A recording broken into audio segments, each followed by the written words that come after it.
Considerado o maior erro da história da justiça brasileira, o caso dos irmãos Naves escancarou as graves consequências que a aplicação errada das leis e dos processos judiciais pode acarretar na vida de pessoas comuns. Sebastião e Joaquim, os irmãos Naves, moravam na cidade de Araguari, em Minas Gerais. Os Naves eram agricultores e trabalhavam com o cultivo e venda de cereais, em sociedade com o primo Benedito Pereira Caetano. Os três personagens citados acima foram protagonistas do maior erro judiciário da história do país. A sinistra história começa com um negócio realizado pelo primo dos irmãos. Benedito, que possuía ambição maior que a dos primos, resolveu entrar em um negócio arriscado. Munido de coragem em consequência, realizou um empréstimo e comprou muitas sacas de arroz, visando vendê-las para mercados de Belo Horizonte, já que havia boatos que o preço do cereal subiria consideravelmente.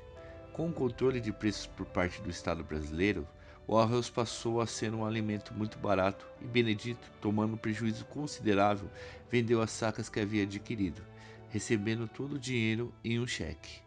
Ao realizar o saque, guardou as notas dentro da calça, em suas partes íntimas, e ao sair para uma festa, desapareceu misteriosamente. Joaquim e Sebastião, desesperados com o sumiço do parente, foram prestar queixa e narraram ao delegado que o primo havia sumido com uma quantidade considerável de dinheiro e eles estavam extremamente preocupados. O oficial de plantão desconfiou da história dos irmãos e resolveu abrir inquérito policial, apontando os dois como principais suspeitos de um suposto crime. A possibilidade de um homicídio com ocultação de cadáver preocupou a população e causou comoção geral. Jornais da cidade e dos arredores passaram a noticiar o ocorrido e o caso ganhou repercussão e notoriedade nacional. No período em questão, o Brasil vivia um momento ditatorial do Estado Novo. O regime era uma ditadura civil-militar que possuía Getúlio Vargas como líder. O presidente, preocupado com a repercussão negativa que o caso poderia render ao seu governo, designou como responsável pelas investigações o sanguinário delegado Francisco Vieira dos Santos. O oficial se dirigiu a Araguari e, precisando dar respostas rápidas para a população, inicia um inferno na vida dos irmãos Naves, até então principais suspeitos do crime. Sem nenhuma prova material e até mesmo indícios contundentes da participação dos Naves, mas com a convicção de que eles eram os autores do delito, Tenente Francisco inicia uma série de práticas de tortura para tentar arrancar a confissão dos dois. Os métodos adotados pelo militar causam indignação e repulsa até hoje. Junto com seus subordinados, o Tenente Francisco fez extrações de dentes com alicate enferrujados, deixou os irmãos por muitas horas no pau de arara, protagonizou inúmeros espancamentos. Os militares chegaram a pendurar os irmãos no meio de um matagal e passaram mel em seus corpos para serem picados por insetos. Mas o crime mais bárbaro cometido pelos agentes policiais foi o estupro da senhora Ana Rosa Naves, mãe dos irmãos, na frente dos próprios filhos.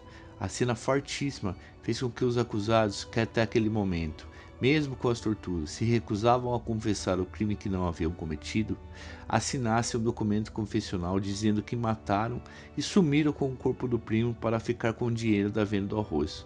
A partir da confissão, a denúncia foi aceita pelo Ministério Público e os irmãos passaram a ser acusados judicialmente.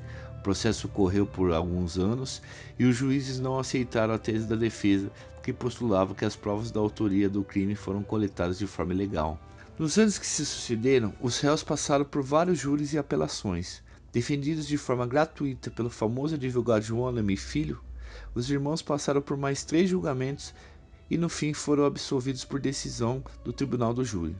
Como a sentença não era unânime, e por ser um tempo de ditadura e não haver direitos constitucionais garantidos, o Tribunal de Justiça inverteu a decisão e condenou os irmãos a 25 anos e meio de prisão, que posteriormente passou por revisão e assim teve a pena reduzida para 16 anos.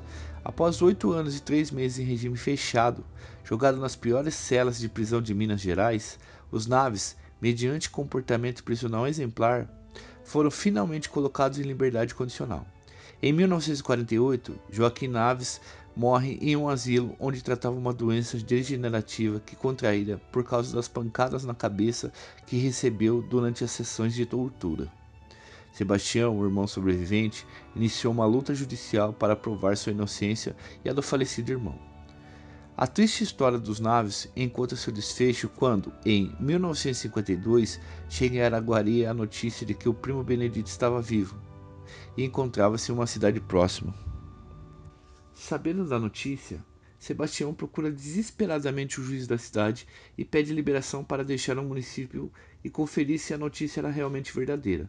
O magistrado aconselhou Naves a deixar quieto, pois ele já estava terminando de pagar o que devia para a justiça, mas concedeu o pedido. O delegado de Araguari e Sebastião foram até a cidade vizinha e encontraram o tão procurado Benedito. O primo dormia tranquilamente em uma cama confortável no quarto de uma sala da fazenda. Eufórico, Sebastião invadiu o quarto com o delegado. Benedito, ao ver o primo, implorou para que Sebastião não o matasse, mas a reação foi outra.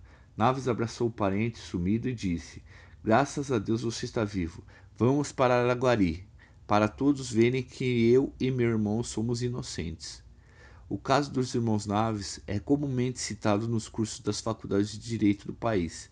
Sua história é evocada geralmente para ilustrar as terríveis consequências da condenação sem provas e seu devido processo legal garantido por lei.